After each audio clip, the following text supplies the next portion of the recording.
할렐루야, 반갑습니다.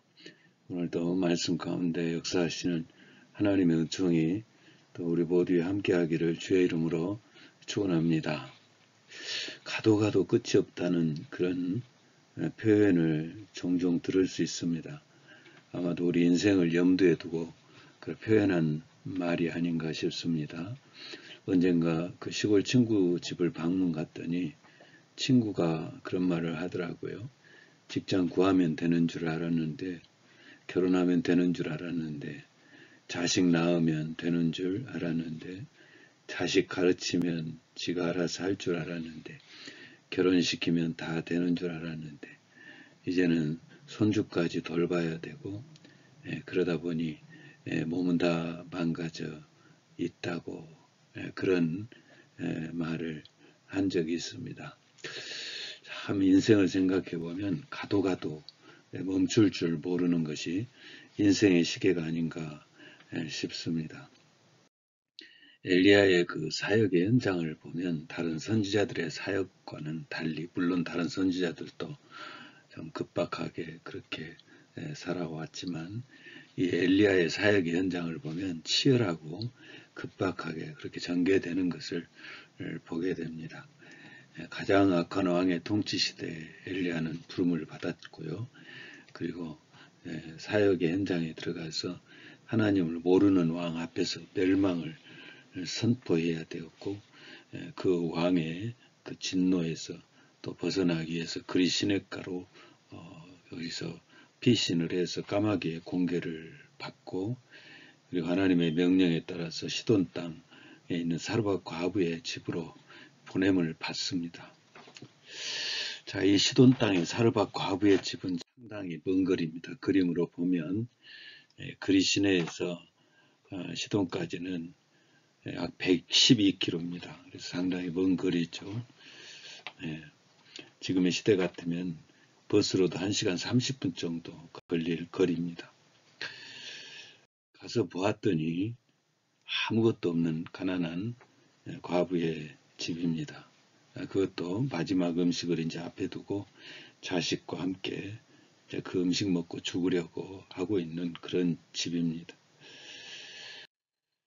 하나님은 이러한 과부에게 그 마지막 음식도 엘리야를 먼저 대접하라고 그렇게 말하라고 명령을 합니다. 열왕기상 17장 13절 14절에 이렇게 말씀하죠. 엘리야가 그에게 이르되 두려워하지 말고 가서 네 말대로 하려니와 먼저 그것으로 나를 위하여 작은 떡 1개를 만들어 내게로 가져오고 그 후에 너와 네 아들을 위하여 만들라. 이스라엘의 하나님 여호와의 말씀이 나 여호와가 비를 지면에 내리는 날까지 그 통의 가루가 떨어지지 아니하고 그 병의 기름이 없어지지 아니하리라 하셨느니라. 참 이런 말을 그 엘리야가 해야만 되는 그런 상황. 마지막 음식을 앞에 두고 자식과 함께 나눠 먹고 죽으려고 한 그 과부 앞에서 그 음식마저도 선지자를 대접하라고 하나님께서 그렇게 하라고 하신 말씀을 이 엘리야가 참 힘든 와중에도 그 과부에게 말을 하게 되는데 놀라웠게도 그 과부가 순종을 하죠.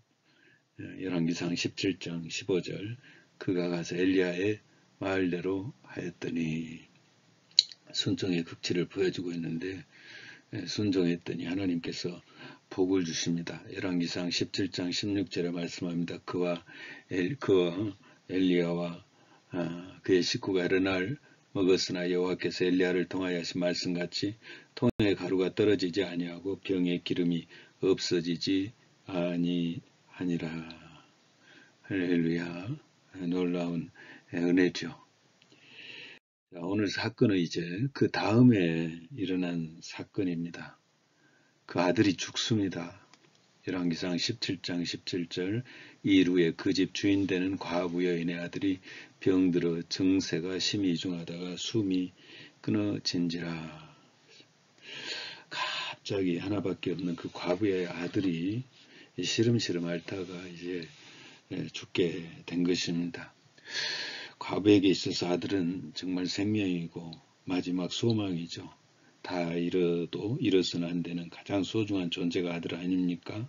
근데 그 아들이 죽은 것입니다. 얼마나 속이 상할까요? 1988년에 그 서울 올림픽이 열리던 그 무렵에 박안서 씨가 그 하나뿐인 아들을 25살에 보내고 나서 그 아픔을 표현한 그 내용이 책으로 나오는데 그 책 속에 이런 표현이 있습니다. 하나님, 한 말씀만 하옵소서. 내 아픔은 수시로 짐승처럼 치받치는 통곡과 같습니다. 눈을 뜨면 아들이 이 세상에 존재하지 않는다는 사실이 무서운 괴물처럼 가차없이 다가왔습니다.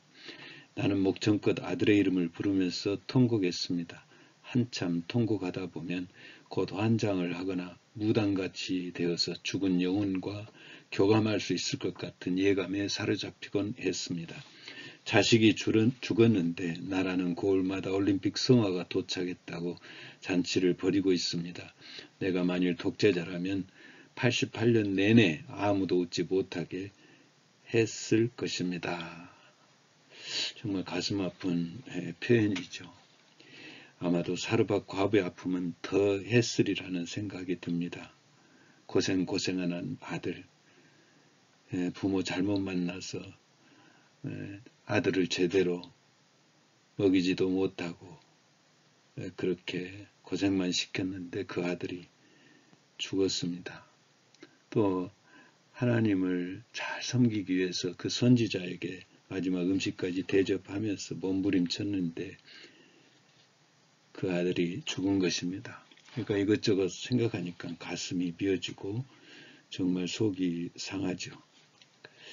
자, 누구에게 이런 일이 일어난다면 불평하지 않을 수 있을까요? 원망하지 않을 수 있을까요? 이 과부가 아들을 잃고 원망합니다. 열왕기상 17장 18절에 말씀합니다. 하나님의 사람이여 당신이 나와 더불어 무슨 상관이 있기로 내 죄를 생각나게 하고 또 내 아들을 죽게 하려고 내게 오셨나이까.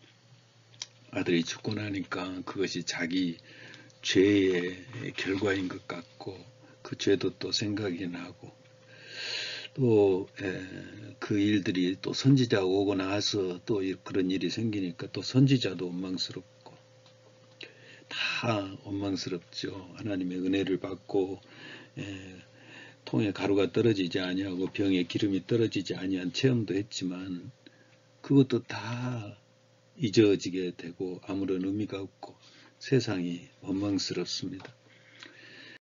과부의 그 소리를 들은 엘리야도 당황스럽죠. 하나님이 가라고 해서 왔는데 또 어려운 상황 속에서도 말씀을 선포하고 과부가 순종하면서 또 하나님께서 기적을 보여주셔서 이제는 다 됐는가 싶었는데 갑자기 과부의 아들이 죽은 것입니다. 당황스럽죠. 이때 엘리야가 어떻게 해야 됩니까? 같이 울고 있어야 될까요?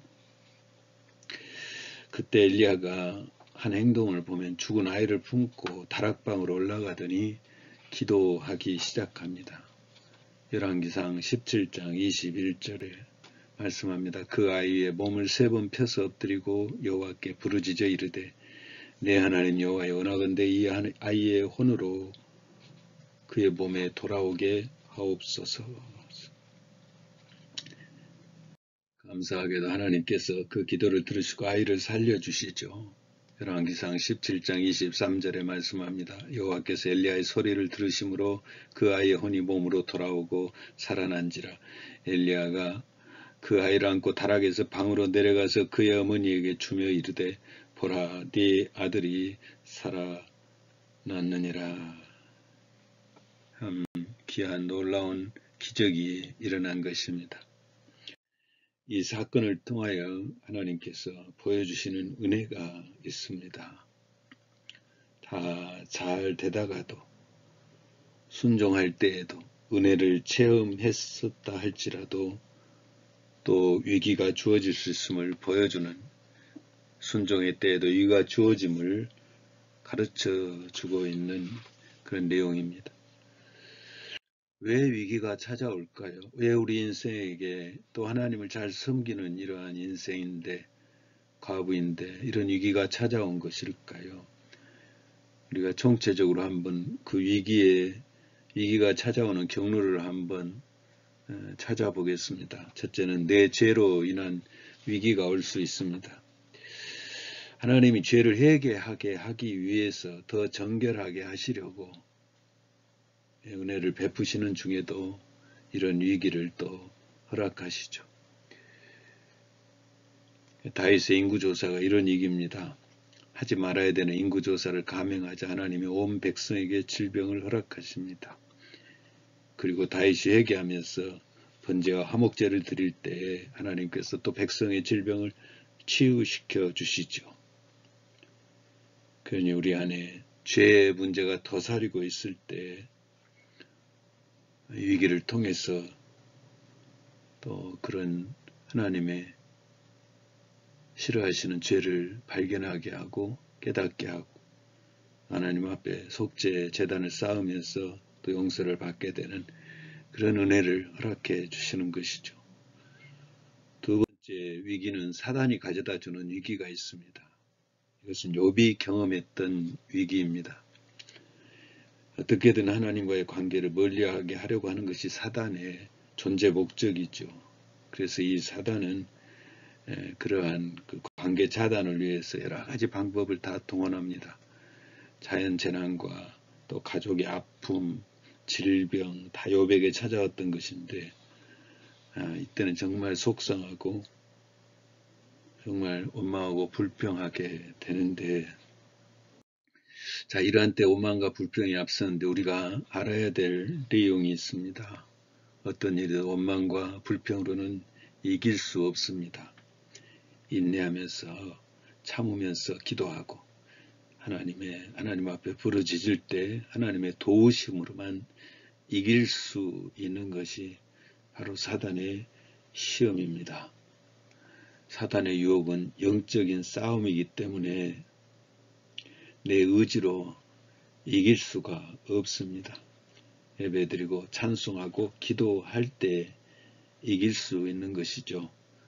사울왕이 악신에 들려있을 때 다윗을 초청해서 악신을 물리치게 되는데 그때 다윗이 수금을 들고 하나님을 찬송할 때 악신이 떠나갑니다.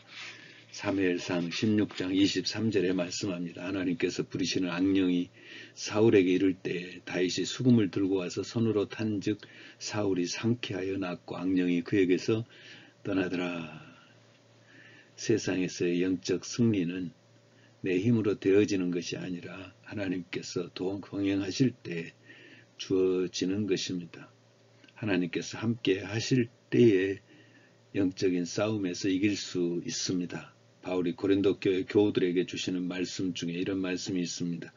고린도후서 10장 3절 6절에 말씀합니다. 우리가 육신으로 행하나 육신에 따라 싸우지 아니하노니 우리의 싸우는 무기는 육신에 속한 것이 아니요 오직 어떠한 견고한 진도 무너뜨리는 하나님의 능력이라.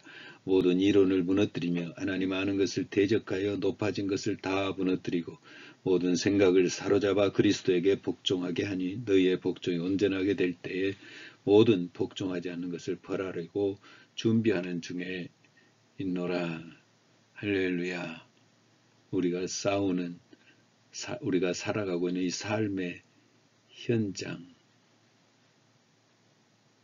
그 현장에서 사단은 계속해서 우리를 무너뜨리려고 가진 수단과 방법을 다 동원하는데 그때 우리가 해야 될 일은 바로 하나님의 능력을 의지하면서 예배드리고 기도하고 우리의 마음과 생각을 하나님 앞에 그리고 예수 그리스도께서 어떻게 하실 것인가에 주목을 하면서 도움을 요청할 때에 우리는 이겨낼 수가 있는 줄로 믿습니다. 세 번째로 위기는 하나님 점검 차원에서 이 위기가 닥쳐올 수 있습니다. 창세기에 보면 아브라함에게 주어진 시험에 이렇게 말씀합니다. 창세기 22장 1절 그 후에 하나님이 아브라함을 시험하시려고 그를 부르시되 아브라함아 하시니 그가 이르되 내가 여기 있나이다. 하나님이 아브라함을 점검해 보시는 시험이죠. 이는 우리의 신앙이 어느 정도인 거 확인해 보고자 하셨던 시험입니다. 마귀가 주는 미혹은 우리를 무너뜨리려고 주어진 것이라면 하나님이 주신 시험은 우리를 축복하시기 위해서 연단의 정도를, 우리 믿음의 정도를 확인해 보는 시험입니다. 고린도전서 10장 13절에 말씀하죠. 사람이 감당할 시험 밖에는 너희가 당한 것이 없나니 오직 하나님은 미쁘사 너희가 감당하지 못할 시험당함을 허락하지 아니하시고 시험당할 즈음에 또한 피할 길을 내사 너희로 등이 감당하게 하시느니라. 시험을 허락하신 분도 하나님이시고 피할 길을 만드신 분도 하나님이십니다. 사람이 시험을 감당하려고 할 때 피할 길을 예비해 놓으신다는 말씀입니다. 곧 이런 시험은 의도된 시험이죠. 우리의 믿음의 정도를 확인하려고 하신 시험이죠. 우리가 믿음으로 감당하려고 하면 하나님이 피할 길을 내어주시는 시험입니다. 그러니 우리에게 어려움이 주어지고 갈등이 주어질 때에 우리가 기억할 것은 이 시험 또한 하나님께서 주셨다라는 사실을 기억하면서 하나님께서 주셨기 때문에 또한 피할 길도 하나님께서 예비하고 계실 것이라는 확신 속에서 참고 또 견뎌내고 기도하면서 이겨내는 그런 모습이 필요한 줄로 믿습니다. 엘리야에게 과부의 아들의 죽음은 엘리야와 그 과부의 신앙으로 확인할 수 있는 기회지요. 생사화복의 주인 되신 하나님을 믿고 있는지, 전능하시는 하나님을 믿고 있는지, 이 일에 어떻게 반응하는지, 하나님의 맡기신 큰 일을 할 수 있는지, 어떻게 반응해야 됩니까? 이런 일을 당했을 때 우리는 어떻게 반응할 수 있습니까? 과부와 달리 엘리야가 취한 그 행동은 하나님의 뜻을 묻고 기도하는 모습입니다. 열왕기상 17장 20절에 말씀합니다. 여호와께 부르짖어 이르되 내 하나님 여호와여 주께서 또 내가 우거하는 집 과부에게 재앙을 내리사 그 아들이 죽게 하셨나이까. 하나님께 묻고 있습니다. 어떤 문제가 발생할 때 크고 작은가를 떠나서 우리가 가져야 될 영적 자세이죠. 하나님께 묻는 자세입니다. 하나님의 말씀 안에서 하나님의 뜻이 무엇인가를 분별하는 자세입니다. 왜 순종하는데도 이런 일이 일어난 것일까? 왜 하나님의 기적 후에 일어난 일이 일어난 것일까? 도대체 하나님의 뜻이 무엇일까? 그리고 믿음으로 하나님께서 이런 일이 있을 때 뭐라고 하셨는가를 기억하면서 그 자리에 서는 것입니다. 엘리야는 죽은 아이를 안고 다락에 올라가서 침상에 누이고 기도합니다. 그 아이의 몸을 3번 펴서 엎드리고 여호와께 부르짖어 이르되 내 하나님 여호와여 원하건대 이 아이의 혼으로 그의 몸에 들어오게 하옵소서. 여호와께 부르짖어란 말은 보통 동사가 아니라 절박한 외침입니다. 절실한 매달림입니다. 온 마음을 다하여서 부르짖고 있는 모습입니다. 성경에는 하나님께 기도할 때 부르짖다라는 말이 많이 나오고 있습니다. 남유다왕 아사가 58만 명의 군대를 데리고 있을 때 에디오피아의 구스왕이 100만 대군을 몰고 침략해 옵니다. 도저히 싸워 이길 수가 없습니다. 그때 아사가 하나님 앞에 기도합니다. 역대하 14장 11절에 이렇게 기도합니다. 아사가 그의 하나님 여호와께 부르짖어 이르되 여호와여 힘이 강한 자와 약한 자 사이에는 주밖에 도와줄 리가 없사오니 우리 하나님 여호와여 우리를 도우소서. 우리 하나님 여호와여 우리를 도우소서. 이때도 부르짖어 기도했습니다. 스데반이 돌에 맞아 죽어가면서 기도할 때도 부르짖었습니다. 사도행전 7장 59절에 말씀합니다. 그들이 돌로 스데반을 치니 스데반이 부르짖어 이르되 주 예수여 내 영혼을 받으시옵소서. 부르짖다라는 말은 대충 하는 기도가 아닙니다. 형식적인 기도가 아닙니다. 물론 꼭 큰 소리 외치는 기도가 부르짖는다라는 표현 속에 다 담겨 있지는 않습니다. 부르짖다라는 말은 간절하게 사모하면서 심정을 토로하는 기도의 형식을 말하죠. 큰 소리는 안 치더라도 조용하게 기도한다 할지라도 심정을 토로하는 간절함으로 하는 그런 기도, 그 기도의 모습이 우리 모습이 되어야 될 줄로 믿습니다. 응답은 내 방식으로 하는 것이 아니라 하나님의 방식으로 하나님의 때에 하신다는 사실도 우리는 기억해야 됩니다. 결과 또한 내 생각과 전혀 다를 수 있습니다. 또 나중에 이루어질 수도 있습니다. 중요한 것은 그 문제를 안고 기도하는 자세가 하나님을 의지하는 믿음의 자세인가의 문제입니다. 우리의 모습은 어떻습니까? 이제 말씀을 맺습니다. 살아나이가 주는 은혜가 있습니다. 인간의 생사와 화복이 하나님께 있음입니다. 어떤 문제든 들으실 줄 믿고 기도해야 됨을 알려주고 있습니다.